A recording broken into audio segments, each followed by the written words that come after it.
Clear ଶୁଭୁଛୁ କି ଦାଦା? ଶୁଭୁଛି ଶୁଭୁଛି? ଆଜ୍ଞା। ହଁ ଠିକ ଅଛି।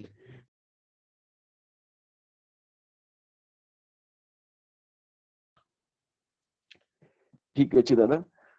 ଆଜିର ବିଶେଷତ୍ୱ ଭିତରେ ଗୋଟିଏ ଯେ ଆଜି ଆଲୋଚନାର ପର୍ବରେ ରଖାଯାଇଛି ଏକ ବିଷୟବସ୍ତୁ ଯାହା ହଉଛି ନାରୀ,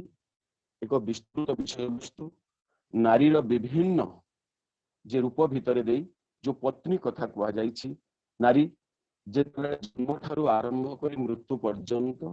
ଏବଂ ବିଭିନ୍ନ ବ୍ୟକ୍ତି ମାନଙ୍କ ସହିତ ତାର ବିଭିନ୍ନ ସମ୍ପର୍କ ରହିଥାଏ। ବିଭିନ୍ନ ସମୟରେ ବିଭିନ୍ନ ପ୍ରକାର ନାମକରଣ କରିଥାଉ। ତେବେ ସେ ଯାହା ବି ହଉ, କନ୍ୟା ଠାରୁ ଆରମ୍ଭ କରି ତାର ବୃଦ୍ଧାବସ୍ଥା ପର୍ଯ୍ୟନ୍ତ ବିଭିନ୍ନ ରୂପରେ ସେ ମଣିଷ ନିକଟରେ ପ୍ରତିଷ୍ଠିତ। ଯେତେବେଳେ ବିବାହର ପରେ ସ୍ୱାମୀ ନିକଟରେ ସେ ପତ୍ନୀ ଭାବରେ ପରିଚିତ ହୋଇଥାଏ। ଯେତେବେଳେ ପୁରୁଷୋତ୍ତମ ଯୁଗରେ ଯେତେବେଳେ ଆସିଛନ୍ତି, ତାଙ୍କ ସହିତ ଲୀଳା ସଙ୍ଗିନୀ ହିଁ ଆସିଛନ୍ତି ଏବଂ ସେ ଲୀଳା ଭିତରେ ଆମ ନିକଟରେ ସେ ବୁଝେଇ ଦେଇଛନ୍ତି ମଣିଷ ଜୀବନରେ ସାଂସାରିକ ଜୀବନଟା କେତେ ଭାବରେ କିପରି ହେବା ଦରକାର। এই ପୁରୁଷୋତ୍ତମ ତାଙ୍କର ଲୀଳା ସଙ୍ଗିନୀ ଭିତରେ ଦେଇ ହିଁ ଲୀଳା କରି ଯାଇଛନ୍ତି ଏବଂ ତା ଭିତରେ ମଣିଷ ହୃଦବୋଧ କରିଛି, ତା ଭିତରେ ମଣିଷ ଅନୁମୟ କରିଛି ଜୀବନରେ, ପାରିବାରିକ ଜୀବନରେ, ସାଂସାରିକ ଜୀବନରେ କିପରି ଭାବରେ ପତି ଏବଂ ପତ୍ନୀ, ଯୋଉଟାକୁ ଆମେ ଦମ୍ପତି ବୋଲି କହିଥାଉ, এই ପ୍ରକାରର ସମ୍ପର୍କଟା ପତି ପତ୍ନୀ ଭିତରେ କିପରି ସମ୍ପର୍କଟା ରହିବା ଦରକାର। ଯଦିଓ ଅନେକ ସମୟ ଦେଖାଯାଏ ଅନେକ ସାଧକ ମାନେ, ତପସ୍ୱୀ ମାନେ, ସାଧୁ ମାନେ ବିବାହ ନକରି ମଧ୍ୟ ସାଧନାରେ ବ୍ରତୀ ହେଇଥାନ୍ତି, କିନ୍ତୁ ଶ୍ରୀ ଠାକୁର କୁହନ୍ତି ମଣିଷ ଯେତେବେଳେ ସଂସାର ଜୀବନ କରେ, ସାଂସାରିକ ଜୀବନ କରିଥାଏ, ଅର୍ଥାତ୍ ଦମ୍ପତି ଭାବରେ ନିଜେ ଜୀବନ ଅତିବାହିତ କରିଥାନ୍ତି, ଦେଖାଯାଏ ସେତେବେଳେ ଅନେକ ସମସ୍ୟା ସମାଧାନର କଳା କୌଶଳ ସେମାନେ ଉପାର୍ଜନ କରିପାରନ୍ତି, ଯାହାକି ଅନ୍ୟ ସାଧକ ମାନଙ୍କ କ୍ଷେତ୍ରରେ ତାହା କିନ୍ତୁ ସହଜ ହୋଇପାରେ। ପୁରୁଷୋତ୍ତମ ଆସନ୍ତି, ଲୀଳା ଆସନ୍ତି ଏବଂ ତାର ଭିତରେ ବି ଲୀଳା କରନ୍ତି। ମଣିଷ ତାଙ୍କୁ ଅନୁସରଣ କରି, ଅନୁକରଣ କରି ହୃଦବୋଧ କରିପାରେ ମଣିଷର ଦାମ୍ପତ୍ୟ ଜୀବନଟା କିପରି ହେବା ଦରକାର। ଯୋଉ କଥା ଯେ ଭାଗବତରେ କୁହାଯାଇଛି, ସ୍ତ୍ରୀ ନଥିଲା ପୁରୁଷକୁ କାହିଁରେ ନ ପଣି, ସ୍ତ୍ରୀ ଲାଗି ସଂସାରରେ ଜନମନ୍ତି ପ୍ରାଣୀ, ସ୍ତ୍ରୀ ଗୃହଲକ୍ଷ୍ମୀ ପରେ କୁଳୋଦ୍ଧାର, ସ୍ତ୍ରୀ ଲାଗି ପାରନ୍ତି ସ୍ତ୍ରୀ ସର୍ବଧାତୁ, ସ୍ତ୍ରୀ ଯେ ପୁଣ୍ୟଦାତା, ସ୍ତ୍ରୀ ଘିନି ନବସୃଷ୍ଟି ସର୍ଜିଲା ବିଧାତା। ତେଣୁ ସ୍ତ୍ରୀଙ୍କୁ ନେଇକି ହିଁ ନବସୃଷ୍ଟି ସର୍ଜିଲା ବିଧାତା। ବିଧାତା ଏଇ ନାରୀ ଏବଂ ପୁରୁଷର ସମ୍ପର୍କକୁ ନେଇକି ଏଇ ସୃଷ୍ଟିଟାକୁ ଯେ ସୃଷ୍ଟି କରିଛନ୍ତି। ତେଣୁ ସେଥିପାଇଁ ମଣିଷ ଜୀବନରେ, ଯେ ପୁରୁଷ ଜୀବନରେ ଗୋଟେ ନାରୀର, ଗୋଟେ ପତ୍ନୀର ଭୂମିକା କେତେ ରହିଛି, ଗୁରୁତ୍ୱପୂର୍ଣ୍ଣ ରହିଛି। ତେଣୁ ସେଥିପାଇଁ ଯେ ଶାସ୍ତ୍ର କୁହେ ଭାରୟତି ନାରୀ, ମଣିଷ ଜୀବନ ଆଗକୁ ବଢିବାକୁ ଚାହେଁ, ତେଣୁ ପରିବାରର,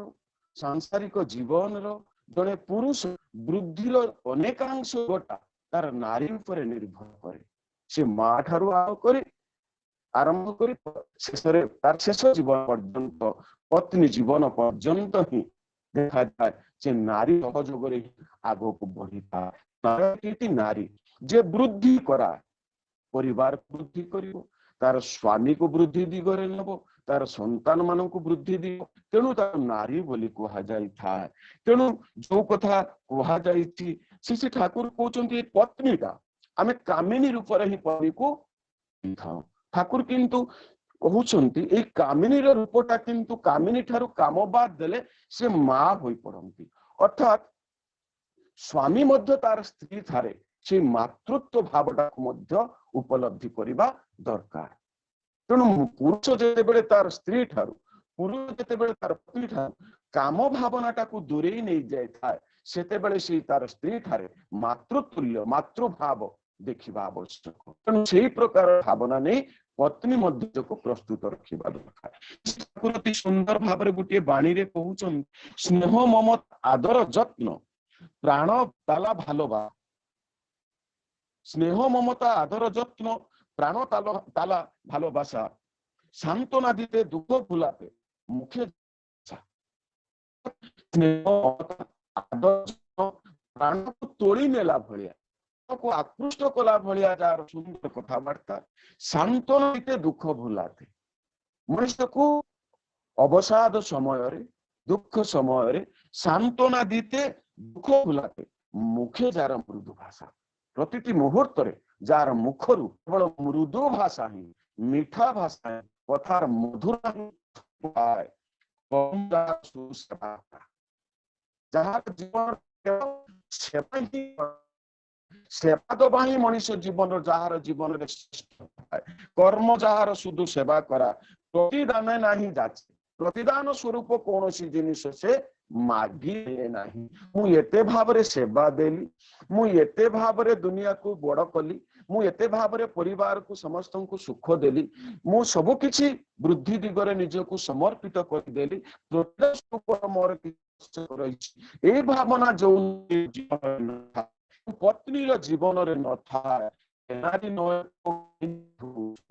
ଠାକୁର କହୁଛନ୍ତି ସେ ନାରୀ କେବଳ କାମିନୀ ତାକୁ ଗ୍ରହଣ କରିପାରେ ନାହିଁ, ତା ନିକଟରେ ଯେ କେବଳ କାମନା ପରିପୂରଣ ରହିଛି ଏକଥା ବୁଝାଯାଏ ନାହିଁ, ତାକୁ କାମିନୀ ନାମ ଅଭିହିତ କରାଯାଇପାରେ ନାହିଁ। ସେ ନାରୀ ନଏ କୋ କାମିନୀ ସୁଧୁଇ ବିଶ୍ୱ ଜନନୀ ସେ ଯେ, ତାଙ୍କୁ ବିଶ୍ୱ ଜନନୀ ବୋଲି କୁହାଯାଇପାରେ, ତାଙ୍କୁ ଜଗତ ଜନନୀ ବୋଲି କୁହାଯାଇପାରେ। ଆମେ ଯେମିତି ଭାବରେ ଶିଶୁ ବଡ ମାଙ୍କୁ ଦେଖିଥାଉ ଜଗତ ଜନନୀ ବୋଲି ତାଙ୍କୁ ଆମେ ଏଇଥିପାଇଁ କହିଥାଉ। ଏଇ ଯାହା ଯାହା ଗୁଣ ଶିଶୁ ଠାକୁର କହି ଯାଇଛନ୍ତି ଜଣେ ପତ୍ନୀ ନିକଟରେ ରହିବା ଦରକାର, ଜଣେ ନାରୀ ନିକଟରେ ରହିବା ଦରକାର, ତା ହିଁ ଶିଶୁ ବଡ ମାଙ୍କର ଜୀବନରେ ଦେଖା ଦେଇଥିଲା। ସେ ତାଙ୍କର ପରିବାର ଠାରୁ ଏବଂ ସ୍ୱାମୀ ପର୍ଯ୍ୟନ୍ତ ସମସ୍ତଙ୍କୁ ଏଇ ପ୍ରକାରର ସେବା ଦେଇ ଚାଲିଥିଲେ। ତେଣୁ ସେ ନାରୀ ନଏ କୋ କାମିନୀ ସୁଧୁଇ, ସେ କିନ୍ତୁ ନାରୀ କେବଳ କାମିନୀ ନିକଟରେ ସୀମିତ ନ ରହି ସେ ବ୍ୟାପ୍ତିର ଦିଗରେ ପରିବ୍ୟାପ୍ତ ହୋଇ ଯାଇଥାନ୍ତି ବିଶ୍ୱ ଜନନୀ ନିକଟକୁ। ତେଣୁ ସେ ହଉଛନ୍ତି ବିଶ୍ୱ ଜନନୀ। ତେଣୁ ନାରୀର ରୂପଟା କିପରି ହବା ଦରକାର, ଯେ ପତ୍ନୀର ରୂପଟା କିପରି ହବା ଦରକାର ତାର ସ୍ୱାମୀ ପାଇଁ। ପତ୍ନୀ କେବଳ ତାର ସ୍ୱାମୀ ନିକଟରେ ହିଁ ସେ ପତ୍ନୀ ଥାଏ, ଅନ୍ୟ ସମସ୍ତଙ୍କ ନିକଟରେ ତାର ବିଭିନ୍ନ ରୂପରେ ସେ ସେଠାରେ ଅଭିନୟ କରିଥାଏ। ତେଣୁ ସେଥିପାଇଁ ଏଇ ଯୋଉ ପତ୍ନୀର କଥା କୁହାଯାଇଛି, ଠାକୁର ସେଥିପାଇଁ ଯେ ଏଇ ଗୋଟେ ପତ୍ନୀର, ଏଇ ନାରୀର କଥାଟାକୁ ନବାକୁ ଯାଇ ଯୋଉ ଜେସସ୍ ଖ୍ରୀଷ୍ଟ କହିଛନ୍ତି, just unto the a boy a cord is, so unto the man is woman, just unto a boy the boy a cord is। ଅର୍ଥାৎ ଗୋଟେ ଧନୁ ସହିତ ଗୋଟେ ତୀରର ଯୋଉପରି ପ୍ରକାର ସମ୍ପର୍କ, so unto the man is woman। ଗୋଟିଏ ଧନୁ ଏବଂ ତୀରର ଯେପରି ଭାବରେ ଗୋଟିଏରେ ଅଭାବ ହେଲେ ଅନ୍ୟଟିରେ କିଛି ଅର୍ଥ ନଥାଏ, ଅନ୍ୟଟି ବ୍ୟବହାର ଅନୁପଯୋଗୀ ହେଇଯାଇଥାଏ, ଠିକ ସେଇପରି so unto the man is woman। ସେଇପରି ପୁରୁଷ ଏବଂ ନାରୀ, ସେଇପରି ସ୍ୱାମୀ ଏବଂ ସ୍ତ୍ରୀ, ସେଇପରି ଭାବରେ ତାର ସମ୍ପର୍କ ରହିଥାଏ। ତେଣୁ ସେଇ ସମ୍ପର୍କଟା କିପରି ଭାବରେ ପରସ୍ପରକୁ ପରିପୂରକ ହବା ଦରକାର, ସେଥିପାଇଁ ଆମକୁ ଜୀବନରେ କିପରି ଭାବରେ ପତ୍ନୀର ଭୂମିକା କଣ ହେବା ଦରକାର, ପତ୍ନୀ କିପରି ଭାବରେ ତାର ସ୍ୱାମୀ ନିକଟରେ ନିଜକୁ ଅଭିହିତ କରିବା ଦରକାର, ସେଥିପାଇଁ ଠାକୁର କହୁଛନ୍ତି ଗୋଟିଏ ବାଣୀ ରାଜନୀତିରେ ମଧ୍ୟ କହିଛନ୍ତି, ଯେଉଁ ସ୍ତ୍ରୀ ତା ସ୍ୱାମୀକୁ ଆତ୍ମସେବାମୁଖୀ କରିଥାଏ ସେ ନରକର ଯାତ୍ରୀ ହେଇଥାଏ, ମରଣ ପଥର ଯାତ୍ରୀ ହେଇଥାଏ। ଆତ୍ମସେବାମୁଖୀ, ମୋର ଅଭାବ ଅସୁବିଧାକୁ ସବୁ ପୂରଣ କରିବା ପାଇଁ କେବଳ ବ୍ୟଗ୍ର ହେଇଥାଏ, ତାର ସ୍ୱାମୀକୁ ତାର ଅଭାବକୁ ପରିପୂରଣ କରିବା ପାଇଁ ତା ନିକଟରେ ଦାବି କରିବ। ଯେ ସ୍ତ୍ରୀ ତାର ସ୍ୱାମୀକୁ ଆତ୍ମସେବାମୁଖୀ କରିଥାଏ ସେ ମୃତ୍ୟୁ ପଥର ଯାତ୍ରୀ ହେଇଥାଏ। ସ୍ତ୍ରୀ ତ ମୃତ୍ୟୁ ପଥର ଯାତ୍ରୀ ହୁଏ, ସ୍ୱାମୀକୁ ମଧ୍ୟ ମୃତ୍ୟୁ ପଥର ଯାତ୍ରୀ କରିଥାଏ, ଉଭୟ ମୃତ୍ୟୁ ପଥର ଯାତ୍ରୀ ହେଇଥାନ୍ତି। ପୁଣି ଠାକୁର କହୁଛନ୍ତି ଯେଉଁ ସ୍ତ୍ରୀ ତାର ସ୍ୱାମୀକୁ ଆଦର୍ଶରେ ଅନୁପ୍ରାଣିତ କରି ବିଶ୍ୱ ସେବାରେ ତତ୍ପର କରି ତୋଳେ, ତାର ସ୍ୱାମୀଙ୍କ ଠାରେ ନାରାୟଣଙ୍କର ଭାବ ଘଟିଥାଏ। ଯେଉଁ ପତ୍ନୀ ତା ସ୍ୱାମୀକୁ ଆଦର୍ଶରେ ଅନୁପ୍ରାଣିତ କରିବାକୁ ଚେଷ୍ଟା କରି ସେଇ ସମାଜରେ କିନ୍ତୁ ସେଇପରି ଭାବରେ ନାରୀ ମାନଙ୍କ ଠାରେ ବା ପତ୍ନୀ ମାନଙ୍କ ଠାରେ ସ୍ୱାମୀକୁ ଆଦର୍ଶରେ ଅନୁପ୍ରାଣିତ କରିବା ଖୁବ କମ ଦେଖାଯାଇଥାଏ। କାହିଁକି? ମଣିଷ ଯଦି ଆଦର୍ଶରେ ଅନୁପ୍ରାଣିତ ହୁଏ, ସ୍ୱାମୀ ଯଦି ଆଦର୍ଶରେ ଅନୁପ୍ରାଣିତ ହୁଏ, ତାହେଲେ ଦେଖାଯାଏ ତାର ସବୁ ଦିଗ ଗୁଡିକ ଯେ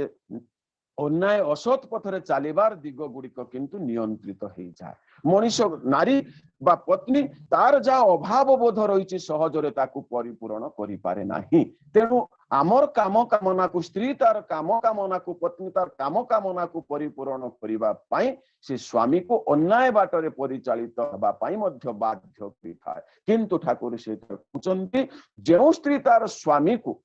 आदर्श अनुप्राणित करी विश्व सेवारे तत्पर करी तोले विश्व को किपरि सेवा दिया जाई पारे विश्व को किपरि भाव इष्ट धारे भावित करा जाई पारे एही प्रकार प्रेरणा जो स्त्री निकटरे न आसे से किंतु मृत्यु पथर यात्री हुए किंतु जो तार आदर्श अनुप्राणित करी विश्व सेवारे तत्पर करी तोले तार स्वामी ठारे नारायण आविर्भाव घटी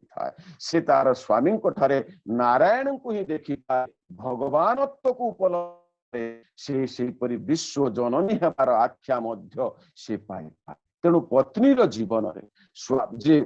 जने स्त्रीर जीवन रे स्वामी प्रति कर्तव्य हवा दरकार एगुड़िक श्री ठाकुर को धरिबा भितर दे नारीर नीतिर आलोचना भितर दे नारी प्रसंग रे आलोचनार भितर दे आमे विस्तृत भाबे जानि पारिछे कि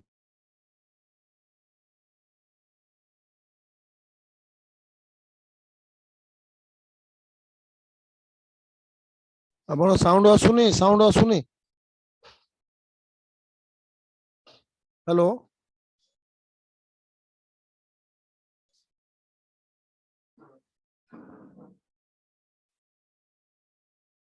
अब साउंड आसुनी ताले ओटे खोला जागो पळांतु छात ऊपर को पळांतु हां हां सुनी पाले म्यूट हे गला केमती आगे न जेते आउट के खोला जगह जे जानते छात ऊपर आउर भलो आसंदा क्लियर देखुची दादा ठीक अछि तेबे हां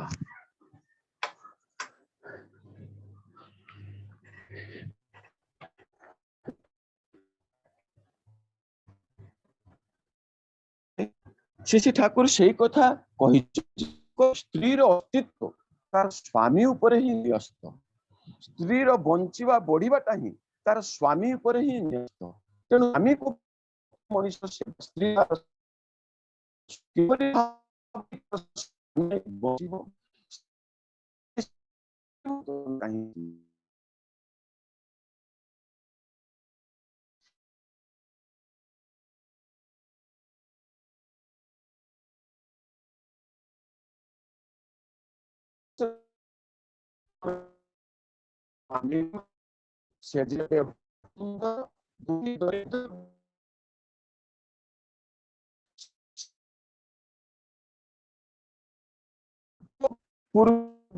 कर्म भितर नहीं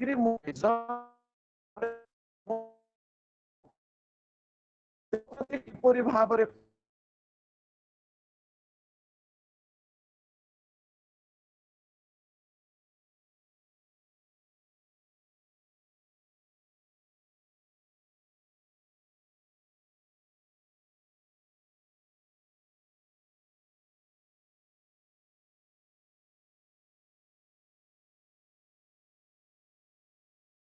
अब ऑडियो आसुनी ऑडियो कटि जाउची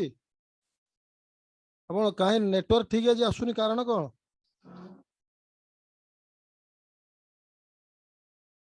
हेलो हेलो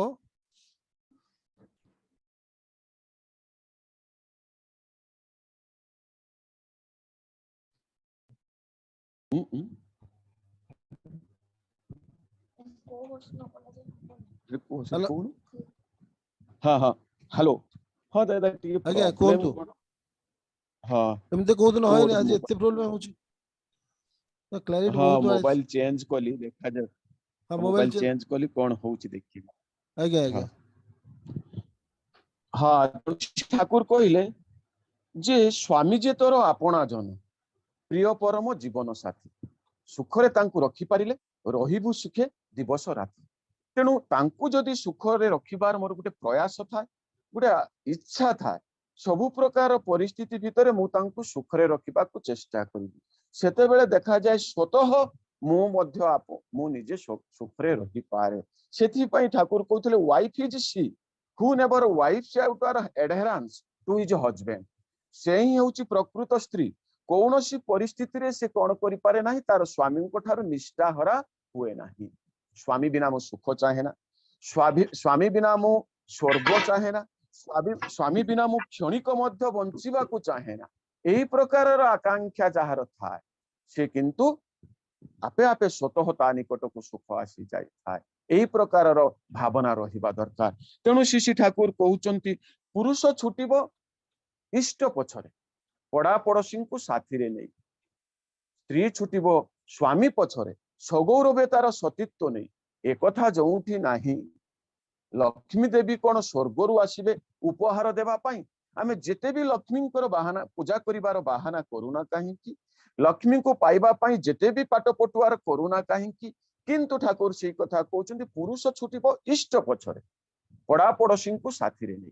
पुरुष इष्ट को बहन करी चलिबो पड़ा पड़ोसी को उपयुक्त सेवा करी चलिबो एवं स्त्री छुटिबो स्वामी बहने सगौरवे तार सतीत्व नहीं स्वामी को किपरि भाव रे बड़ करिबो स्वामी को किपरि उपयुक्त सेवा देव से प्रकार सगौरवे तार सतीत्व नहीं स्वामी गौरव जो भाव में गौरवान्वित हो पारिबो एई प्रकार लक्षण जदि स्त्री निकटरे नाही एक कथा जोटी नाही एई दुईटा कथा जो निकटरे देखा जाए नाही जो दंपति निकटरे ठाकुर को लक्ष्मी देवी कोन स्वर्गरु आसीबे उपहार देबा पाई लक्ष्मी देवी सेठी ही पछे पछे रही थांती मनुष्यर कर्म भितरे देई तार फल स्वरूप आमे सेई परि भाबरे तार फल पाई थाउ कर्म अनुଯାयी फल पाई थाउ तेणु लक्ष्मी देवी केतेबेले स्वर्गरु आसी आम माननकु जे उपहार दबा पाई आसंतिनी आमर कर्म ही आमको सेई परि भाबरे उपहार देई थाए तेणु सेठी पाई श्री ठाकुर जेतेबेले देखा जायछि मां सीता को जेतेबेले रावण हरण करि नै जायछि प्रभु श्रीरामंकर विरह प्रभु श्रीराम अत्यंत भाव में मर्माहत हो पड़िछन्ति अनेक दिन ए विच्छेद तांकु आउ सहज भाव से सही पारु नाहंती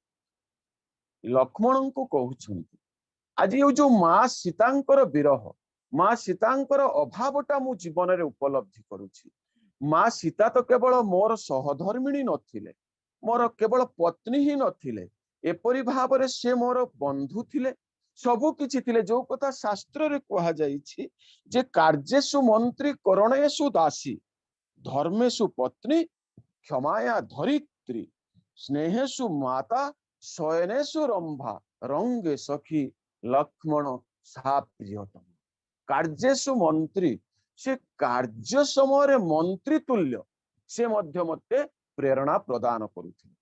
जे राज्य शासन क्षेत्र में बा विभिन्न कार्य कला बेले मंत्री जेपरि भाव में उपदेश देई थांती मु मध्य सेही परि मां सीतांक ठारू विभिन्न कार्य संपादन कला बेले मंत्री सदृश उपयुक्त प्रेरणा बा कथा तांको निकटरू पाई पारुथि कार्येषु मंत्री करणेषु दासी दासी तुल्य घरर समस्त कार्य मध्य से तुलेई नउथिले तांकर सेमिति भाव रे किछि भावना नथिला समस्त कार्य से संपादन करि पारुथले क्षमाया धरित्री धरित्री जेपरि भाव रे जेते भाव रे ताकू मनुष्य ताड़न पीड़न दौना कहीं प्रति मुहूर्त रे जेमिति भाव रे से कौन करिथे क्षमा करिथा मां सीता मध्य सेही परि धरित्री समतुल्य से समस्त को क्षमा करि देउथिले कहा प्रति केतेबेले दंड विधान करू नथिले स्नेहेषु माता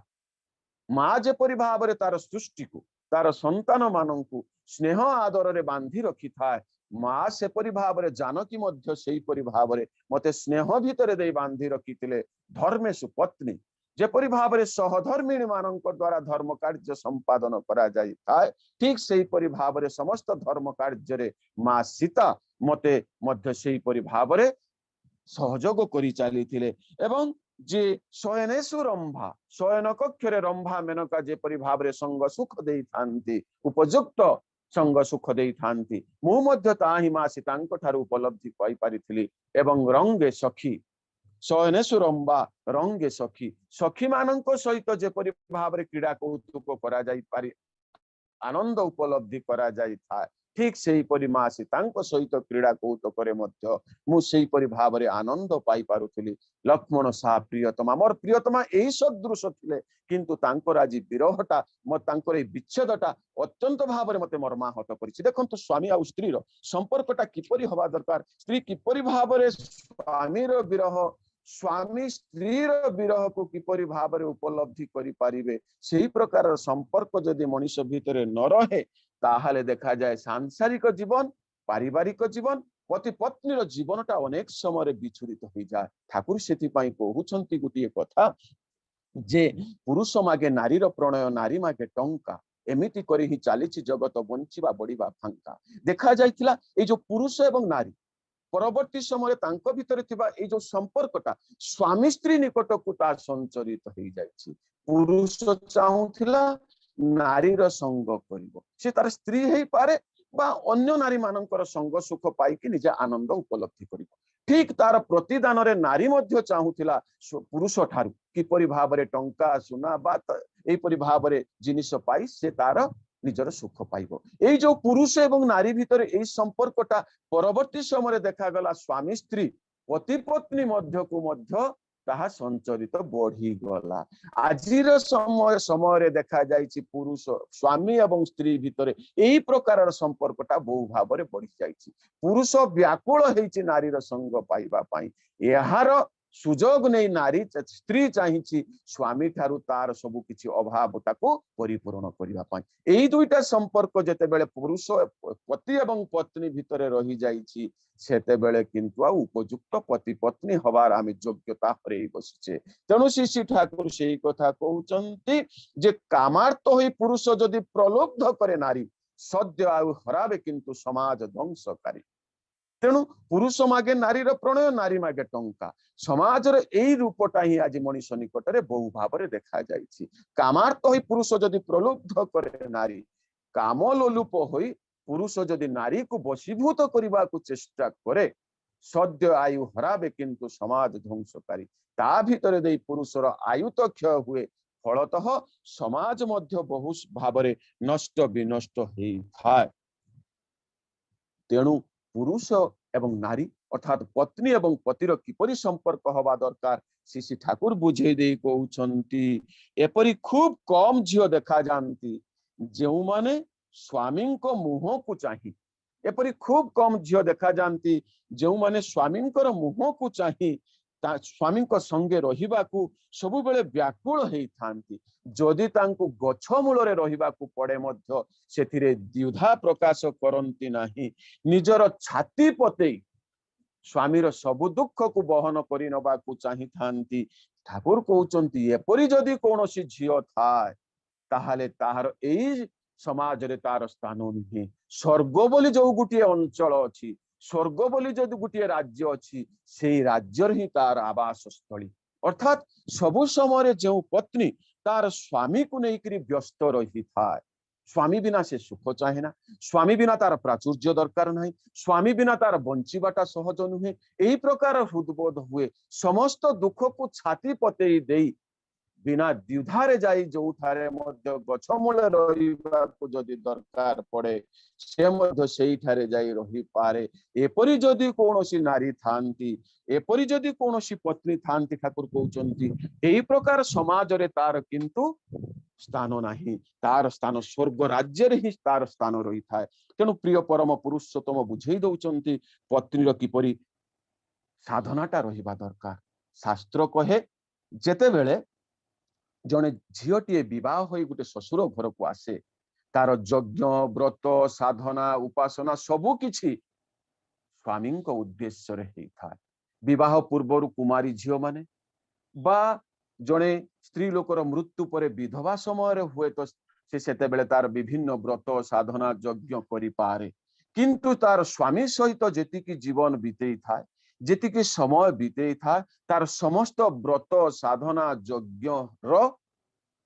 जे यज्ञटा किपरि हवा दरकार स्वामी सेवा एई सेवा भितरे देई तार समस्त यज्ञ व्रत उपासना ही सार्थक होई थाए। जो कथा शास्त्र रे मध्य कहा जाइछि नास्त्री स्त्रीणं पृथक यज्ञनं व्रत नापि पोषितम पतिं शुश्रूषते प्रभुतेन स्वर्गे गरीयते। तेणु नास्त्री स्त्रीण पृथक यज्ञ स्त्रीर कौनसी अन्य पृथक यज्ञ करिवार आवश्यकता नहीं। पति पतिं शुश्रूषते पति को सेवा दबा भितरे देई स्वामी को सेवा करिबा भितरे देई से स्वर्गर स्थान पाई थाए। तेणु हुए तो कुमारी जीवन रे बा विधवा जीवन रे यज्ञ व्रत करा जाई पारे किंतु जेतिकी समय तार स्वामी सहित से बीते था सेही समय किंतु समस्त यज्ञ व्रत उपासना साधना जे विष्णु संहितारे सेही कथा कहा जाइछि केवल स्वामी को प्रति रहिबा दरकार आमे जानिछे आमे अनेक कथार एई भाबरे एइटा जिनिस सुनिछे जने ब्राह्मण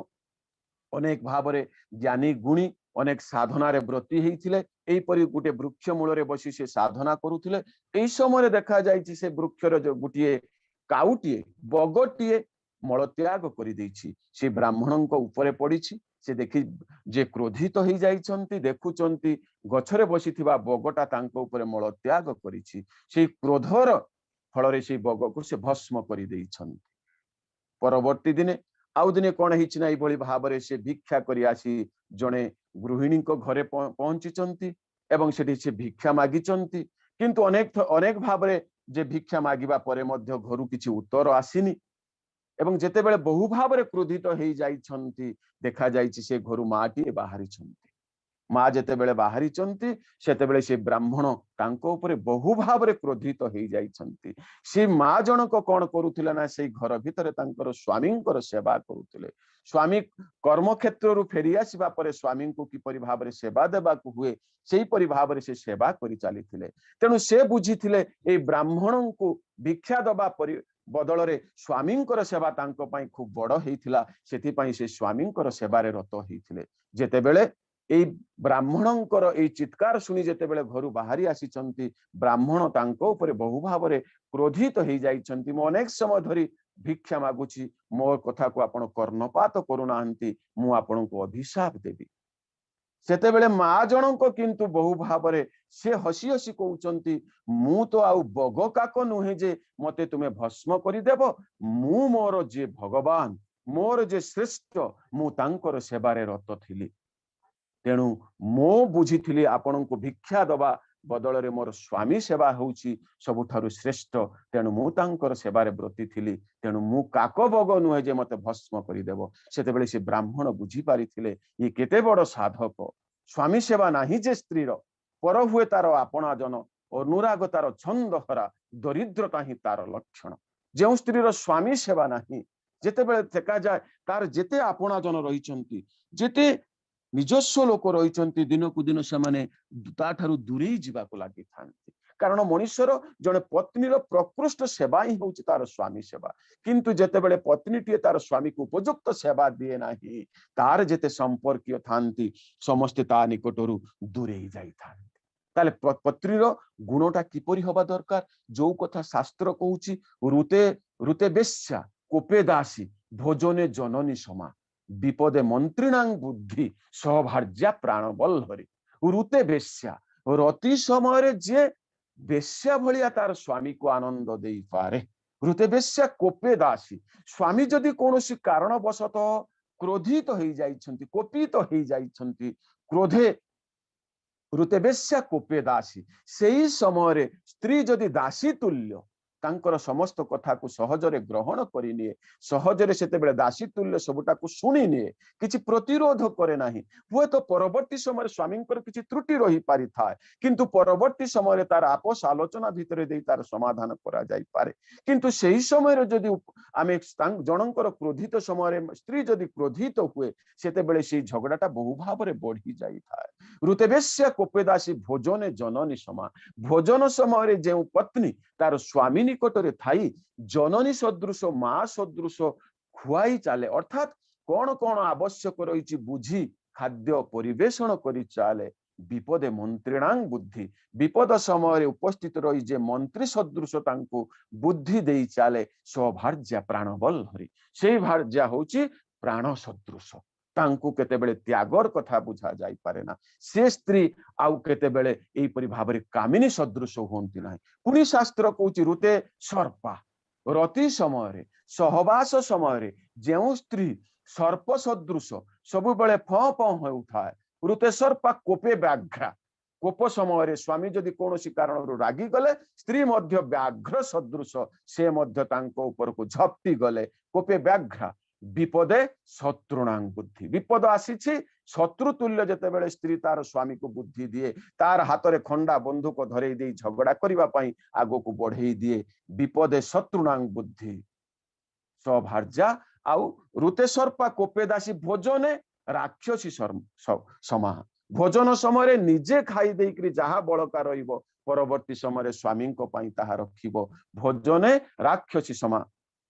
विपदे शत्रुणां बुद्धि सभार्या प्राणकंटक से भार्या किंतु प्राणकंटक सदृश से भार्या को नहीं चलिले मनीषर जीवनटा किंतु कंटकाकीर्ण होता है अनेक समय आमे मध्य पढ़ीचे देखा जाइछि मध्य अनेक पत्नी बा घरर माँ माने कौन करती अनेक समय आमे जे पुरुष निकटरे तार अंतरर कथा को न बखाणिले से माने व्याकुल हो उठी था आमे जोटा को मंत्रणा दायिनी बोली कही थाउ स्त्री को गोटे क्षेत्र में तार गोटे रूप आमे कही थाउ मंत्रणा दायिनी कानरे फुड़ी फुड़ी घरटा को भांगी दियंती बोली अनेक क्षेत्र में कहा जाए ठाकुर किंतु सेटा को सहज भाव में ग्रहण करिनाहंती ठाकुर कहउचंती स्त्री मंत्रणा दायिनी हेई पारिबो तार मंत्रणा को मध्य ग्रहण योग्य करा जाई पारिबो केतेबेले ठाकुर गोटे दीर्घ बाणी रे कहउचंती जेउ स्त्री स्वामी प्राणता नेइबी इष्ट निष्ठारे स्वतः समृद्ध शाश्वत पंथी शुभ परिचर्या निरत कुशल कौशली से तो सहधर्मिणी अटे ही ता छड़ा मंत्रणार योग्य ता बोध वृत्ति पंथा को विवेचना कर उपयुक्तता अनुजाई ताकू ग्रहण भी देखंतु जेउ स्त्री स्वामी प्राणता नहीं भी इष्ट निष्ठारे स्वतः समृद्ध केवल स्वामी को निकटरे स्त्री जे सीमित न रही स्वामी को सेवा देकरी और इष्ट निष्ठारे स्वतः समृद्ध इष्टों को भल पाइबा इष्टों प्रति अनुराग नहीं चलिबा इष्टों प्रति निष्ठा भाव रे लागी रहिबा इष्ट निष्ठारे स्वतः समृद्ध जे बहु भाव रे समृद्ध होई उठिछि स्वतः समृद्ध शाश्वत पंथी शुभ परिचर्या सबु बेले सत सहित निजको संयुक्त करिछि शाश्वत पंथी सबु समय जे युक्त होता है एवं कुशल कौशली कुशली होइथिबो एवं कौशल गुण ता निकटरे विभिन्न प्रकार स्किल ता निकटरे रहिथिबो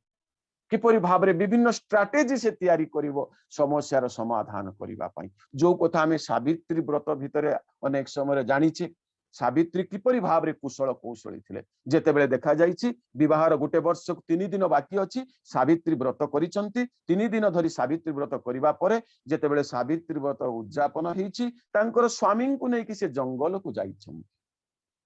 देखा जाइछि जंगल रे से कोन हिजंती ना सेतेबेले रोगग्रस्त हेई पडिसंती तार भितर देखा जाइछि तांकर मां सावित्री को कोଳରେ मुंड रखि से मृत्यु घटिछि किंतु एते भाव रे स्वामी प्राण थिले श्री सावित्री तांकर स्वामी को छाड़ीबा को चाहि नांती आसीचंती जमदूत माने तांकर स्वामी को नहीं जिबाको किंतु मां छाड़ी नांती परवर्ती समय रे आसीचंती निजे जमराज नहीं जिबे सत्यवान को नहीं जिबे नहीं जाइचंती तांको पछे पछे चालीचंती मां सावित्री एई सावित्रींकर स्वामीनिष्ठा देखी जमराज कहिचंती मु तुमको 3टी वर मागी तुमे 3टी वर माग मु तुमरो अभिप्सा को पूर्ण करिबी माँ किंतु सेठारे माँ सावित्री किंतु थिले जे कुशल कौशली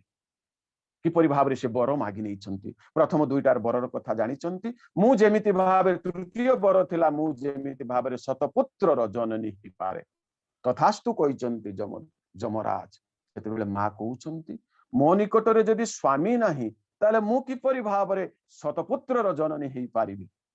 सेतेबेले जमराज बुझी पारिछंती एवं तांको पुणी जे सत्यवान को जीवन दान करिछंती एवं सावित्री मां जे सत्यवान को नहीं करी जीवन अतिबाहित करिछंती एही परि जदि मनुष्य नारी जणी जदि कुशल कौशली हुए एवं से तो सहधर्मिणी अटे ही ताकू केवल जे एही परि स्त्री निकट स्त्री पदवाच्य पा जाई पारे ना तांको केवल कामिनी रे सीमित रखा जाई पारे ना से सहधर्मिणी अटे ही ता छडा मंत्रणार योग्य तार मंत्रणा को ग्रहण करा जाई पारे ठाकुर कहउछन से मंत्रणा दबार योग्य पुणी ठाकुर से कथा कहउछन ता छडा से मंत्रणार योग्य तार बोध वृत्ति पंथा को विवेचना कर तांकर बोध कोन रहिछि तांकर वृत्ति कोन रहिछि तांकर भावना कोन रहिछि ताकू विवेचना करिबा को पड़िबो केवल तांकर कथा को आड़ आखिरे दूरे दबा को हेबो नाही उपयुक्तता अनुजाई ताकू अनुसरण करिवार ठाकुर कहिसंती तांकर बोध वृत्ति पंथा को विवेचना करिबा एवं उपयुक्तता अनुजाई ताकू ଗ୍ରହଣ ବି କରିବା ସେମାନେ ମଧ୍ୟ ମନ୍ତ୍ରଣା ଦାୟିନୀ ହେଇପାରିବେ, ସେମାନେ ମଧ୍ୟ ମନ୍ତ୍ରଣାର ଯୋଗ୍ୟ ହେଇପାରିବେ। ପୁଣି ଠାକୁର କହୁଛନ୍ତି କିନ୍ତୁ ଇଷ୍ଟ ସଙ୍ଗତିର ବ୍ୟତଇ ଯେ ଆତ୍ମସ୍ୱାର୍ଥ ପରାୟଣତା ଯାହାର ସ୍ୱାଭାବିକ ଅନୁଚଳନ, ତୁମର ନିଷ୍ଠା ଶିଥିଳ ହୁଏ ଯାହାର ସହଚର୍ଯ୍ୟାରେ, କିନ୍ତୁ ଇଷ୍ଟ ସଙ୍ଗତିର ବ୍ୟତଇ ଯେ ଇଷ୍ଟଙ୍କ ସହିତ ଯୁକ୍ତ ହବାର ବ୍ୟତିକ୍ରମ ଯେ ସୃଷ୍ଟି କରିଥାଏ, ଆତ୍ମସ୍ୱାର୍ଥ ପରାୟଣତା ଯାହାର ସ୍ୱାଭାବିକ ଅନୁଚଳନ, ଯାହାର ଆତ୍ମସ୍ୱାର୍ଥ ନିଜର ସ୍ୱାର୍ଥକୁ ପରିପୂରଣ କରିବା ପାଇଁ ଯେଉଁ ପତ୍ନୀଙ୍କର କଣ ହେଇଥାଏ ସ୍ୱାଭାବିକ ଅନୁଚଳନ ତା ଦେଖାଯାଏ। ତୁମର ନିଷ୍ଠା ଶିଥିଳ ହୁଏ ଯାହାର ସହଚର୍ଯ୍ୟାରେ, ତୁମର ଭଗବାନଙ୍କ ପ୍ରତି ଈଶ୍ୱରଙ୍କ ପ୍ରତି ଭଲ ପାଇବାର ନିଷ୍ଠାଟା ଯାହାର ସହଚର୍ଯ୍ୟରେ ଶିଥିଳ ହୋଇଯାଇଥାଏ, ସହ୍ୟ ଧୈର୍ଯ୍ୟ ଅଧ୍ୟବସାୟ ନେଇ ଯେ ଅନୁଚର୍ଯ୍ୟୀ ନୁହେଁ, ଯେଉଁ ସ୍ତ୍ରୀର ଯେଉଁ ପତ୍ନୀର ହୃଦୟ ଭିତରେ ସହ୍ୟ ନାହିଁ, ଧୈର୍ଯ୍ୟ ନାହିଁ, ଜୀବନରେ ଅଧ୍ୟବସାୟ ନାହିଁ, ଆଗକୁ ବଢିବା ପାଇଁ କୁଶଳ କୌଶଳୀ ନୁହେଁ, ସେ ତୁମର ସ୍ତ୍ରୀ ହୋଇପାରେ କିନ୍ତୁ ସହଧର୍ମିଣୀ ନୁହେଁ। ଏ କ୍ଷେତ୍ରରେ ତାର ମନ୍ତ୍ରଣା ନେଇ ଚାଲିବା, ସେ ମନ୍ତ୍ରଣାର ଉପଯୁକ୍ତ ପାତ୍ରୀ ନୁହେଁ। ସେ ସ୍ତ୍ରୀ ହେଇପାରେ, ତାଙ୍କୁ ଯେତେବେଳେ ମୁଁ ବିବାହ କରିଛି ସେ ମୋ ପାଇଁ ସ୍ତ୍ରୀ, କିନ୍ତୁ ଠାକୁର କହୁଛନ୍ତି ସେ କିନ୍ତୁ ସହଧର୍ମିଣୀ ନୁହେଁ ଏବଂ ମନ୍ତ୍ରଣାର ଉପଯୁକ୍ତ ପାତ୍ରୀ ନୁହେଁ, ତାର ମନ୍ତ୍ରଣା ସେ ଦବାର ଯୋଗ୍ୟ ନୁହେଁ। ଯଦି ଏ କ୍ଷେତ୍ରରେ ମଣିଷ ତାର ମନ୍ତ୍ରଣା ନେଇ ଚାଲେ, ତାର ମନ୍ତ୍ରଣା ନେଇ ଚାଲିବା ମଣିଷକୁ ବିପଦଗ୍ରସ୍ତ କରି ତୋଳେ। ତାର ମନ୍ତ୍ରଣା ନେଇ ଯଦି ମୁଁ ଚାଲିଥାଏ ତାର ମୋର ଜୀବନ ବିପଦଗ୍ରସ୍ତ ହେଇପଡେ, ମଣିଷକୁ ବର୍ଦ୍ଧନାକୁ ସଂକୁଚିତ କରିଦିଏ। ମୁଁ ଯୋଉ ମୋର ବ୍ୟାପ୍ତି, ମୁଁ ଚାରି ଦିଗରେ ବଢିବାକୁ ଚେଷ୍ଟା କରେ, ମୋର ଜୀବନରେ ବୃଦ୍ଧିଟାକୁ ଚେଷ୍ଟା କରିଥାଏ, କିନ୍ତୁ ଏଇ ମନ୍ତ୍ରଣା ନେଇ ଚାଲିଲେ, ତାର ମନ୍ତ୍ରଣା ନେଇ ଚାଲିଲେ ତା ମଣିଷକୁ ବିପଦଗ୍ରସ୍ତ ସଂକୁଚିତ କରି ତୋଳେ। ଆଉ ତାହା ହେଉଛି କାପୁରୁଷର ଲକ୍ଷଣ। ସେଇ ପତି ସେତେବେଳେ କାପୁରୁଷରେ ରୂପାନ୍ତରିତ ହେଇଥାଏ। ଯୋଉମାନେ ସହ୍ୟ ଧୈର୍ଯ୍ୟ ଅଧ୍ୟବସାୟ ନେଇ ଯେ ଜୀବନରେ ଆଗକୁ ବଢନ୍ତି ନାହିଁ, ସେ ସ୍ତ୍ରୀ ମାନଙ୍କ ଠାରୁ ମନ୍ତ୍ରଣା ନେବା ମଣିଷକୁ କାପୁରୁଷ କରି ତୋଳିଥାଏ। ଶ୍ରୀ ବଡମାଙ୍କର ଜୀବନରେ ଅନେକ କଥା ରହିଛି, ତାଙ୍କର ଶ୍ରୀ ଠାକୁରଙ୍କୁ କେତେ ଭାବରେ ସେ ବଡ କରି ତୋଳିଛନ୍ତି। ଜୀବନରେ ସେ କହୁଥିଲେ ମୁଁ ଠାକୁରଙ୍କ ସହିତ ଯେ ଏଇ ଯୋଉ 50 ବର୍ଷର ଯେତେବେଳେ ତାଙ୍କ ସହିତ ସାଂସାରିକ ଜୀବନ ଯେତେବେଳେ ପ୍ରତିପାଳନ କରିଛନ୍ତି, ଠାକୁର ବଡମା କହୁଛନ୍ତି ମୁଁ ତାଙ୍କର କାନି ଆଙ୍କୁଠି ସଦୃଶ ହେଇପାରିନି। ଏଇପରି ଭାବରେ ଦିନେ ଦେଖାଯାଇଛି, ଆଦିନାଥ ଭାଇ ବୋଲି ଜଣେ ଭକ୍ତଟିଏ ଗୋଟେ ଓକିଲାତି ନାମା ନେଇକି ଆସିଛନ୍ତି,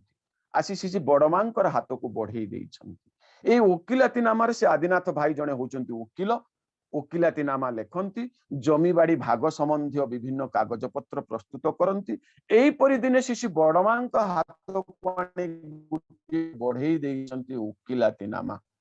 ଯେତେବେଳେ ଏଇ ଓକିଲାତି ନାମାଟା ଶିଶୁ ବଡମା ପଢୁଛନ୍ତି, ସେତେବେଳେ ଅତ୍ୟନ୍ତ ଭାବରେ ବିଷାଦଗ୍ରସ୍ତ ହେଇ ଉଠିଛନ୍ତି। କହୁଛନ୍ତି ତୁମେ ଓକିଲାତି କରୁଛ ଠିକ ଅଛି, କିନ୍ତୁ ତୁମେ ଯେ ଓକିଲାତି ନାମାଟା ଲେଖିଛ, ଏଇ ଓକିଲାତି ନାମାରେ କଣ କରାଯାଇଥିଲା, ଯେତେ ଜମିବାଡି ସମ୍ବନ୍ଧୀୟ ଯେତେ ଶ୍ରୀ ଠାକୁରଙ୍କର ଥିଲା ତାକୁ ସବୁ କଣ କରିଛନ୍ତି ନା ସମାନ ଭାଗ କରିଦେଇଛନ୍ତି। କୋଉ ଭାଇ କେତେ କଣ ପାଇବେ ସେ ସମାନ ଭାଗ କରିଛନ୍ତି, ସେଥିରେ ଲେଖା ଯାଇଛି। ଶ୍ରୀ ବଡମା ପଚାରୁଛନ୍ତି ଏଇ ଓକିଲାତି ନାମାଟା ଲେଖିବାକୁ କିଏ କହିଛି? ସେତେବେଳେ ସେଇ ଆଦିନାଥ ଭାଇ କହୁଛନ୍ତି ଖେପୁଦାଙ୍କର ନିର୍ଦ୍ଦେଶରେ ମୁଁ ଏଇଟାକୁ ଲେଖିଛି। ସେତେବେଳେ ଅତ୍ୟନ୍ତ ଭାବରେ କ୍ରୋଧିତ ହୋଇ ଶ୍ରୀ ବଡମା କହୁଛନ୍ତି ତୁମେ ଶ୍ରୀ ଠାକୁରଙ୍କୁ ସମସ୍ତଙ୍କ ସହିତ ସମାନ କରିଦେଲ, ତାଙ୍କର କୌଣସି ସେମିତି କିଛି ବିଶେଷ ବୈଶିଷ୍ଟ୍ୟ ନାହିଁ, ତାଙ୍କୁ ଏ ଦୁନିଆର ସମସ୍ତଙ୍କ ସହିତ ତୁମେ ତାଙ୍କୁ ସମାନ କରିଦେଇଛ। ମୁଁ 12 ବର୍ଷ ବୟସରେ ବିବାହ କରି ଏଇ ସଂସାରକୁ ଘରକୁ ଆସିଥିଲି, ଆଜି ମତେ 62 ବର୍ଷ ହେଲାଣି। 50 ବର୍ଷର ସାଂସାରିକ ଜୀବନ ଭିତରେ ମୁଁ ଶ୍ରୀ ଠାକୁରଙ୍କର କାଣି ଆଙ୍ଗୁଠି ସହିତ ସଦୃଶ ସମାନ ହେଇପାରିନି। ତୁମେ ଏତେ ଭାବରେ ପରମହଂସ ପାଇଗଲ, ତୁମର ଏତେ ଦିବ୍ୟ ଚକ୍ଷୁ ଏତେ ଭାବରେ ଖୋଲିଗଲା ଯେ ତୁମେ ଠାକୁରଙ୍କୁ ଅନ୍ୟ ସମସ୍ତଙ୍କ ସହିତ ସମାନ କରିଦେଇ ବସିଲ। ଆଶ୍ଚର୍ଯ୍ୟ ହେଇଯାଇଥିଲେ ସେଦିନ ସେଇ ଯେ ଆଦିନାଥ ଭାଇ। ସେ ବଡମା ଠାକୁରଙ୍କୁ କୋଉ ଦୃଷ୍ଟିରେ ଦେଖିଛନ୍ତି, ତା ହିଁ ହଉଛି ଜଣେ ନାରୀର ସେଇ ପ୍ରକାରର ବୈଶିଷ୍ଟ୍ୟ ରହିବା ଦରକାର। ତାର ପୁରୁଷକୁ କେତେ ଭାବରେ ବଡ କରି ଦେଖିବା ଦରକାର। ସ୍ୱାମୀ ନିନ୍ଦାରେ ଯେଉଁ ଝିଅଟି ହୁଏ ନା, ହୁତାସନ ହୁଏ ନା, ସ୍ୱାମୀର ନିନ୍ଦା କରାଯାଏ,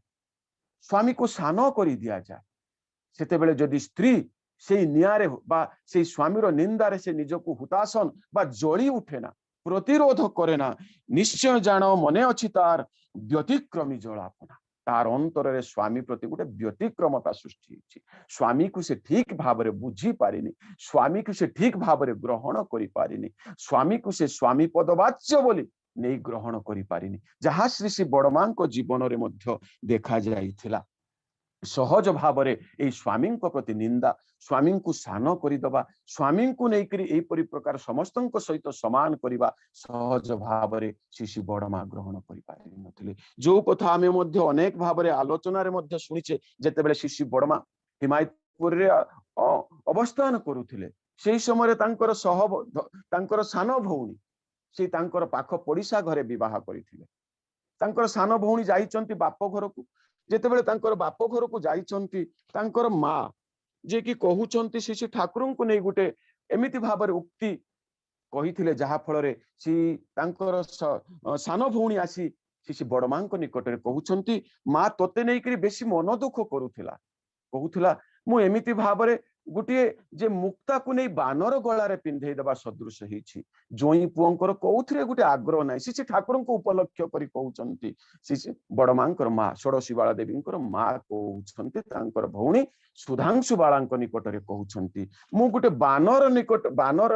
ଗଳାରେ ନେଇ ମୁକ୍ତାମାଳକୁ ଓହଳେଇ ଦେଇଛି। ଅର୍ଥାତ୍ ଶ୍ରୀ ଠାକୁରଙ୍କୁ ସେ ବାନର ତୁଲ୍ୟ କହି ଶ୍ରୀ ବଡମାଙ୍କୁ ଷୋଡଶୀ ବାଳା ଦେବୀଙ୍କୁ ଯେ ମୁକ୍ତାମାଳ ସଦୃଶ କହୁଛନ୍ତି, ଠାକୁରଙ୍କୁ ସେଠି ସେ ସାନ କରିଦଉଛନ୍ତି ତାଙ୍କର ଶାଶୁ ମା ସୁଧାଂଶୁ ବାଳାଙ୍କ ନିକଟରେ। ମା କହୁଥିଲେ ଜ୍ୱାଇଁର କୋଉଥିରେ ଗୋଟିଏ ଆଗ୍ରହ ନାହିଁ, କଣ ଗୋଟିଏ ଧନ୍ଦା ନେଇ ଲାଗି ରହିଛି, ଏବଂ ଯେ ନା ପାଠ ପଢାରେ ଆଗ୍ରହ ରହିଛି, ନା ଏପରି ବିଭିନ୍ନ ସୁନ୍ଦର କର୍ମ ରୋଜଗାରରେ ମଧ୍ୟ ଆଗ୍ରହ ଅଛି, କୌଣସିଟିରେ ଗୋଟେ ଆଗ୍ରହ ନାହିଁ। ଏଇ ପ୍ରକାରର ଯେ ଶ୍ରୀ ଠାକୁରଙ୍କୁ ନେଇ ଯେତେବେଳେ ଆଜି ଶ୍ରୀ ବଡମାଙ୍କର ମା ଯେତେବେଳେ ସୁଧାଂଶୁ ବାଳାଙ୍କ ନିକଟରେ କହିଛନ୍ତି, ସୁଧାଂଶୁ ବାଳା ମା ସେତେବେଳେ ବାପ ଘରୁ ଫେରି ଆସି ଷୋଡଶୀ ବାଳା ଦେବୀ ଶ୍ରୀ ବଡମାଙ୍କୁ ଏଇ କଥା ଯେତେବେଳେ କହିଛନ୍ତି, ସେ କଷ୍ଟ ପାଇଛନ୍ତି, ଖୁବ ଭାବରେ କଷ୍ଟ ପାଇଛନ୍ତି। ଶ୍ରୀ ବଡମା ନିଜର ସ୍ୱାମୀଙ୍କର ନିନ୍ଦାର କଥା ଶୁଣି ସେଥିରୁ ଝପଟି ପଳେଇ ଆସିଛନ୍ତି ଘରକୁ, ବହୁ ଭାବରେ ବ୍ୟଥିତ ହେଇଛନ୍ତି। यार किछि दिन उत्तारे जेतेबेले बापा आसीचंती, श्री बडमांकर बापा जेतेबेले तांको घर को आसीचंती, मां किंतु अभिमान करी श्री बडमा अभिमान करी तांकर बापांको निकट को आउ जाऊ नाहंती। सासुमा कहउचंती बहु तोर बापा आसीचंती, तांको आसी पाद धोई दे, गोड़ जे तांको प्रणाम कर। सासुंकर निर्देश पाई जाइचंती, किंतु मनरे गुटे बड़ अभिमान अछि तांकर स्वामींको विरोध रे, तांकर स्वामींको विषय रे मां जो कहिथिले। सेतेबेले बापा बुझी पारुचंती, तांकर झियर अंतरर दुखटा को बुझी पारिचंती। स्वामींकर निंदा सुनी से केते भावरे व्यथित हेइचंती। ठीक सेही परि भावरे यदि आम मानकर जीवन रे सेही परि भावरे पत्नी हिसाब रे मोर जदि सेतिकी स्वामी प्रति भल पाइबा न रहे, निष्ठा न रहे, तांको किपरि भावरे बड़ करी तोलिबी समस्तଙ୍କ निकटरे, एई प्रकार जदि गुटे आग्रह न रहे, ताले देखा जाए मनीष पत्नीटा अनेक समय स्वामी विमुख होइथारे, स्वामी ठारू निजको अनेक समय दूरे नहीं थाए। तेणु एई प्रकार चरित्र नहीं मते चलिबाकू पड़िबो, बंचिबाकू पड़िबो। किपरि भावरे जे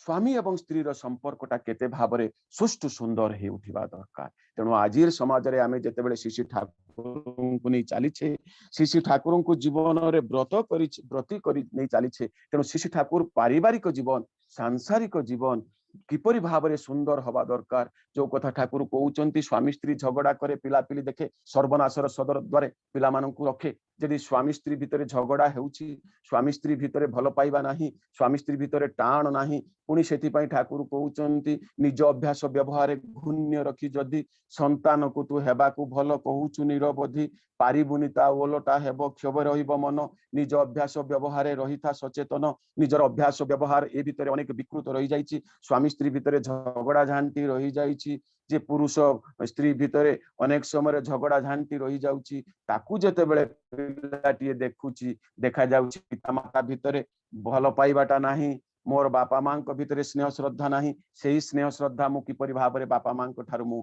कोन करिबि ना आशा करिबि, सेतेबेले सेठी से स्नेह श्रद्धा पाई पारे ना। फलतः दुनियार समाज रे से जेउठी सेही स्नेह श्रद्धा टिकक पाई थाए, सेठारे संतान माने निजर जीव सेठी निजको समर्पित करि देई थांती। तेणु स्वामी स्त्री झगड़ा करे, पिला पिली देखे, सर्वनाशर सदर द्वारे पिला मानकु रखि थाए। सेतेबेले पिला माने सर्वनाश हबार पथटा तार खुली जाई थाए। पुणी सेही कथा ठाकुर कहउछन, निज अभ्यास व्यवहार घून्य रखी जदि निजर अभ्यास व्यवहार भितरे जदि घून्यता रही, पत्नी पति भितर से अभ्यासटा जदि सुष्ठु सुंदर न होइछि, इष्ट धारा रे जदि से भल पाइबाटा नहीं निज अभ्यास व्यवहार घून्य रखी जदि संतान को तू हेबा को भल कहूचे निरवधि किंतु संतानटा को भल हेबा पई आमे सब बेले चेष्टा करूचे तांकु कहूचे निर्देश देउचे तांकु आदेश करूचे तुमे माने भल हेबा दरकार हेबा को भल कहूचु निरवधि पारिबुनि ता उलटा हेबो निज क्षोभे रहिबो मन निज अभ्यास व्यवहार रहिता सचेतन निजर अभ्यास व्यवहार भितर देई तते सचेतन रहिबा को पड़िबो किपरि भाबरे मोर पिला मानकु उपयुक्त मु मनीष करी गढ़ी तोलिबी एई जो स्वामी स्त्री रो जीवन एई जो दाम्पत्य जीवन केते भाबरे सुष्टु सुंदर हवा दरकार ठाकुर सबु कथा हमकु अनेक समय नारी रो पथे भितर दे नारी रो नीति भितर दे अनेक भाबरे विस्तृत भाबरे बुझेई दैचंती तेणु सेति पई हमकु करिबा को पड़िबो एई नारीर नीति भितर प्रथमटा जो कथा ठाकुर बाणीटा तांकर कहिसंती जे आमे जहा कहूचे ताकू जदि करिबा भितर देई ताकू जदि मु फुटेई न तोलिली ताले स्वामी प्रति करिबा भितर मध्य फांक रही थाए तेबे आसंतु आज रे समय रे हमर सेही प्रकार प्रतिज्ञा रहिबा दरकार संकल्प रहिबा दरकार स्वामी प्रति किपरि सेवा रहिबा दरकार आमे पत्नी हिसाब रे ताहा इष्टंकर बा ठाकुरंकर विधान भितर हमको निर्वाचन करि नबाको पड़िबो परिशेष रे समस्तंकर मंगल प्रार्थना करि रहूची जय गुरु जय गुरु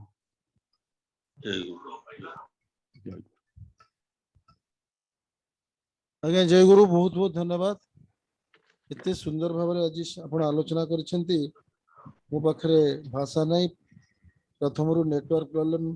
टिके हैला सत किंतु आलोचना जे एते सुंदर एते मधुर होईची जे मो पाखरे भाषा नहीं किछि कहबा पई इतने सुंदर आलोचना आमे तो नारी उपरे आलोचना कले आज चतुर्थ दिवस रे पत्नी थिला पत्नी ऊपर तो आपण विभिन्न उदाहरण देके आलोचना कले नारी तो जन्मरु कन्या हिसाब रे आसी जाए गोटे शिशु अवस्था रे शिशुरु कन्या कन्यारु तापर तार यौवन अवस्था रे विवाह करे विवाह पर से पुणी जार हाथ धरे तार पत्नी हो जाए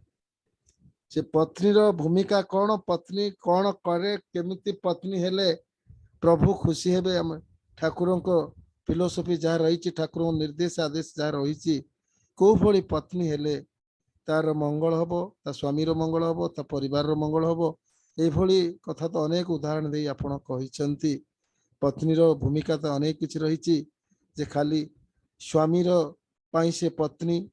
शाशु शशुर बहु केतले बापा माँ बापा माँ कन्या विभिन्न जगार कहाँपाई विभिन्न प्रकार विभिन्न रूप रही मार रूप से पत्नी रूप पत्नी जितेबले से बहु ही घर को आसे से सुपत्नी टी भल पत्नी टी तार कर्म को निर्वाह कर लगी जाए से कई शिक्षा आसे पत्नी हम किपरि पत्नी हवाई कौन कौन सरंजाम दरकार कौन पक प्रेरणा दरकार कौन पई को प्रकार मानसिकता को प्रकार कर्म प्रवणता दरकार तापाई से प्रथम शिशु अवस्था जितेबले तार माँ जे जहाँ जन्म नहीं से माटी जितेबले तांकर बाबा को भली सेवा प्रदान करुचंती जेजेबापा जेजेमा को भली सेवा प्रदान करुचंती आउ बाबांकर केवली स्नेह ममता सेवा खाइबा पीबा पिलाटी जेतेबले बाल्यावस्था ताको अनुध्यान करे तांकर मांकर चरित्र माँ बाबा किभली मन प्राण दे भल पाउचंती किभली खाइबा व्यवस्था करुचंती किभली तांकर सेवा दउचंती किभली तांको सुख दुख रे भागी होउचंती एभली मनोभाव नहीं जेतेबले पिलाटी ताको अनुसरण करे करे आउ जेतेबले तार अवस्था बढ़े स्कूल को जाए कॉलेज को जाए सबु अवस्था से देखे जे बाबा होचंती देवता माँ होचंती देवी माँ मोर देवी बाबा जेते जेते कष्ट थांतु जेते जंत्रणा थांतु माँ तांको शंकर सुख तांको भितरे सुख खुशी आनी दउचंती सेवारे पूरा तांकर सबुबले दासी भली सेवा करुचंती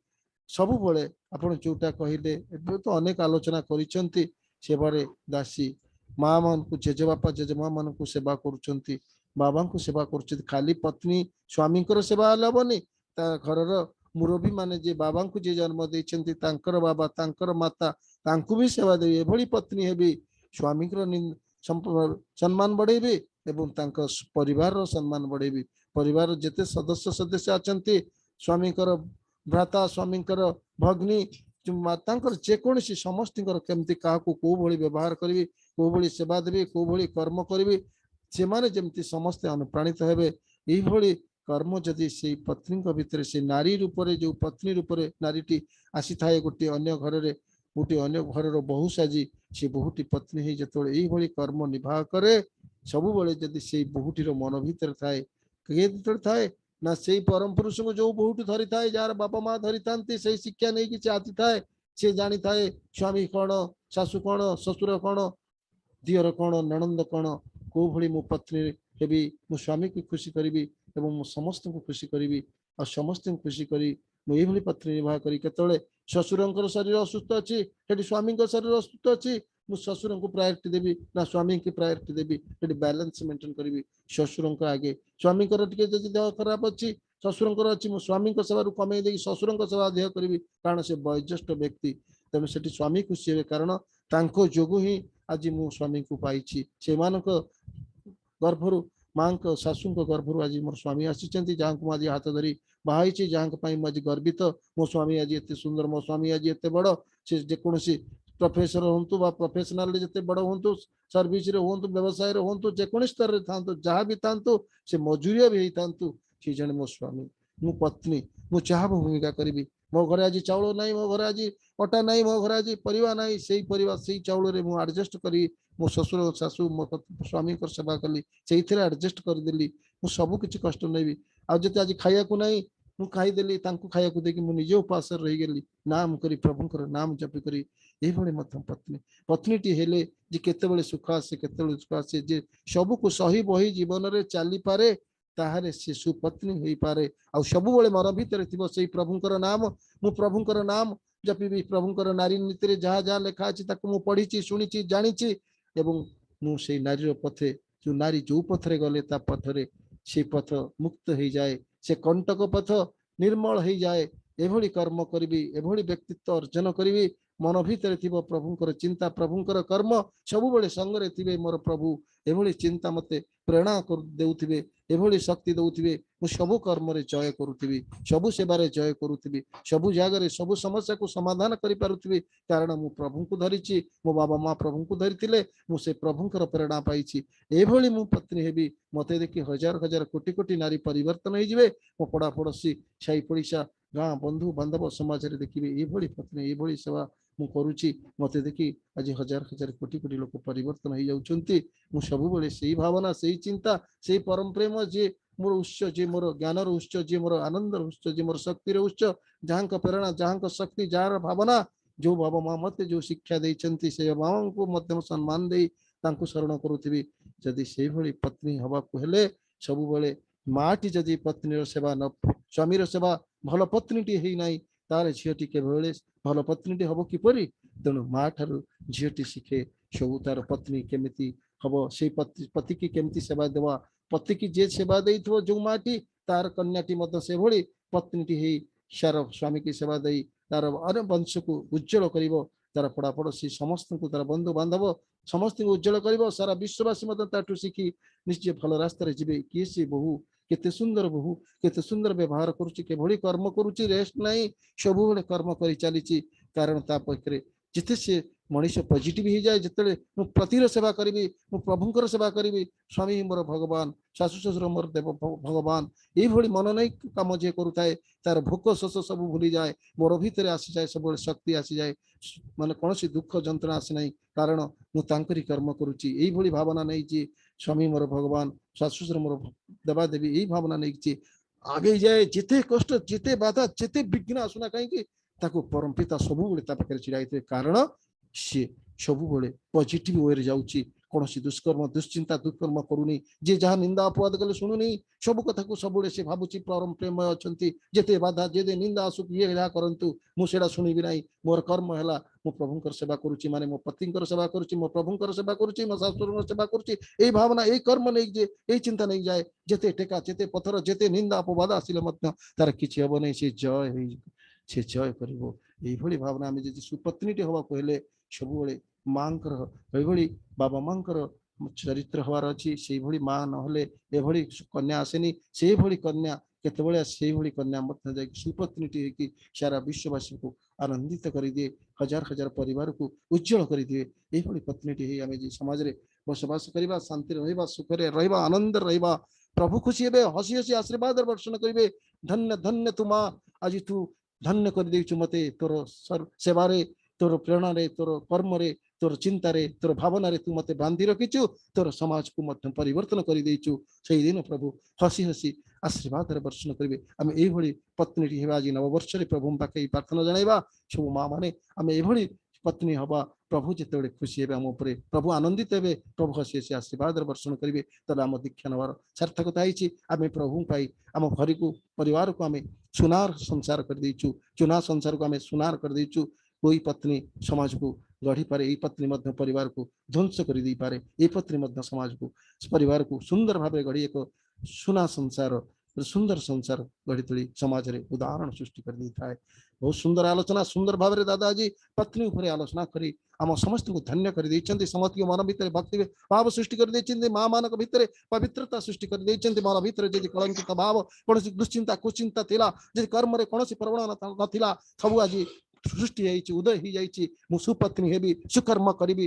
ये कर्म करी गोटे सुपर पत्नी है समाज रे मु प्रभुंकर मन लाखी मणिष्ठ हेबी यही भावना नहीं सबू माँ माने आज आम चलवा आम जहाँ भी करें ना कहीं आज ये संकल्पबद्ध हो चलवा और अन्य मानक से चेतना और शिखेदवा जे आम कौन हेले समाज रे समाज खुशी हे परिवार खुशी हे स्वामी खुशी हे शाशु शशुर खुशी हे प्रभु खुशी हे यही उदाहरण है आम समाज रे गढ़ी उठा यही मोर प्रभु पाखे एकांत प्रार्थना। परिशेष में कमलाकांत भाई और परिवार समस्त मंगल निमंते मु प्रभु को श्रीपरी प्रणाम जनाऊँ। धन्यवाद कमलाकांत दादा। जय गुरु। वर्तमान मनोज करू